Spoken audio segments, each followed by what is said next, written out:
Well, first thing we did was we called Caesar's Palace, and we're like, so I don't know if this is pager friendly or anything, but is there a possibility that we can jump the fountains? And they were like, yes. And I thought, oh crap. I went to Greyhound and we're like, hey, can we get 16 buses? They said yes. And I thought, oh boy. And then someone in the room, it might have been Dove or Dave, they're like, well, we have to jump cars too. And I was like, 3 jumps? And they're like, yeah, which one do you want to do? And I was like, all of them.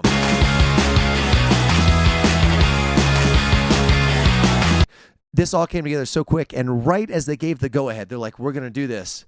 And they're like, you can't do anything dumb. And it was literally 2 days after I landed, a double backflip, 360.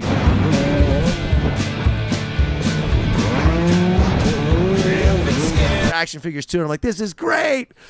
And then I was just riding, having some fun with some friends, and I fell down a hill that was like 10 foot tall, and I shattered my wrist. One of the worst injuries I've ever had.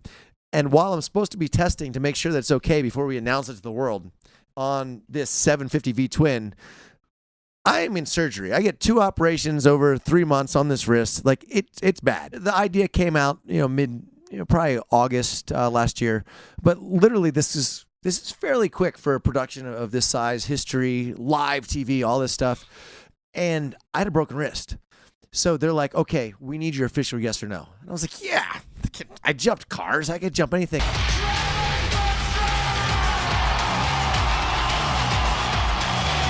And then I got on this thing after it was way too late to back out. And I did my first jump, and I realized you couldn't stand up because, well, the Indian is built for flat track. So the foot pegs are they're off-centered, and you got to be bow-legged to ride this motor. It's a 750V twin. I mean, dude, it's so fast. But, like, you can't get your legs around it down to the foot pegs.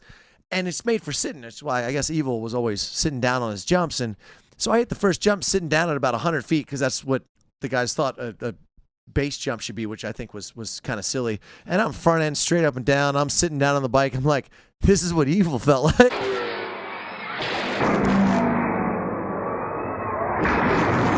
But at the end of the day, like, I have the opportunity to have, Evel's 3 kids, they're all here.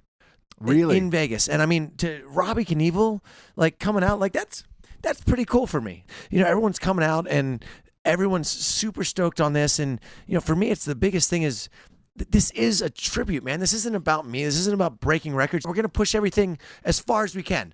It just because that's what Evel would have done. It's not about going out and doing the same thing. It's about pushing the human spirit. And I feel like for me, a lot of people, like I said, have kind of been giving me crap. They're like, well, you jumped further when you were 14. Evel only jumped 150 feet. Like, that's not that big of a deal. I'm like, it is because no one knew you could jump 100 feet. Like, if you can exceed what everyone else has done, and was Evel the best rider? Absolutely not.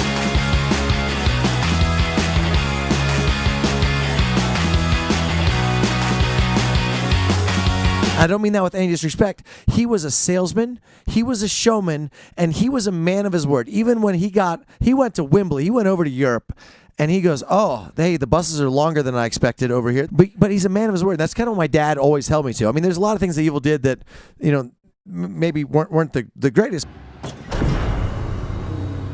But at the end of the day, this guy shows up.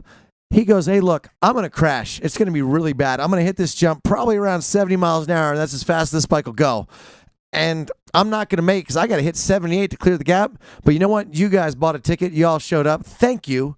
And I'm a man of my word, and I'm going to jump it anyway. And he had one of the gnarliest crashes of his life. 1967 season, Thomas, here he goes, and he will go. He's down, and he is hurt. Oh, my God.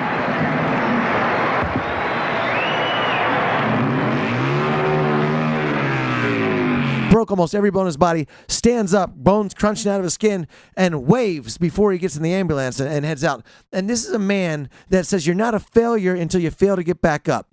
And Evel wasn't evil because he was great. Evel was evil because he showed up wearing a cape, wearing leathers, no pads, no safety, no anything. Like my dad said, back when men were men. And to be able to walk a day literally in his boots. I mean, I got the most expensive shoes I ever had. They're high heel dress boots made by the same company that made Evel's boots when he did 50 years ago.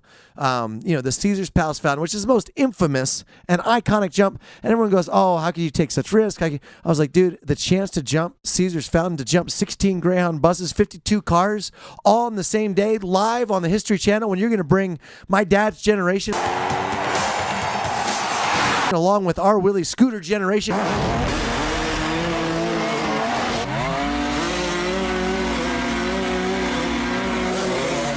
All together to watch TV the same day, I'm not passing this up. All shit aside, like, Nitro Circus, everyone goes out, you have a good time, you do whatever. But when it comes down to it, you're jumping a snowmobile next to a four-wheeler, next to, wheels in a wheelchair, and scooters and whatever.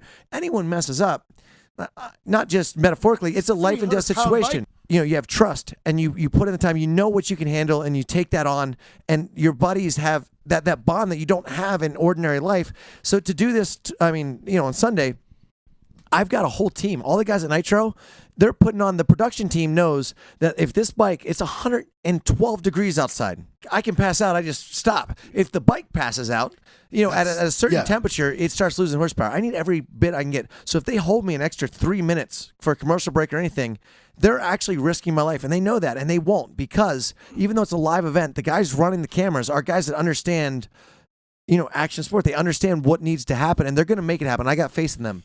The guys building the jumps, they all know that what's on the line. Everything's going to be exactly perfect, and we'll double check everything. But at the end of the day, you put your lives in everyone else's hands. There's kind of that camaraderie and that bond, and you do your job. If you show up, it's tough for families, it's tough for stuff, but there's no holidays. There's no overtime. You do what you do because you absolutely love it. You're passionate about it. And if you mess up, somebody else is going to be hurt, or yourself is going to be, hurt. And you take that responsibility on, and it's the greatest thing in the world, but it's also something that, I feel like it's lacking a little bit in modern society with everything's okay, everyone's a winner. And it's, there are winners and there are losers in this world. I'm sorry. My daughter, she was 3 years old. She raced in the Strata class, and she's like, we tied. And I was like, I'm so proud of you, honey. You did an amazing job. This was awesome. You tried your heart out, but you lost. Yeah. Like, I don't want, why am I the asshole? Everyone gets the same size trophy and a participation badge. Just to have the Knievel family here, to be able to jump an old bike, like, I would have no reason to jump a bike with no suspension, basically. That's that heavy. But gosh, dude, I feel like a man.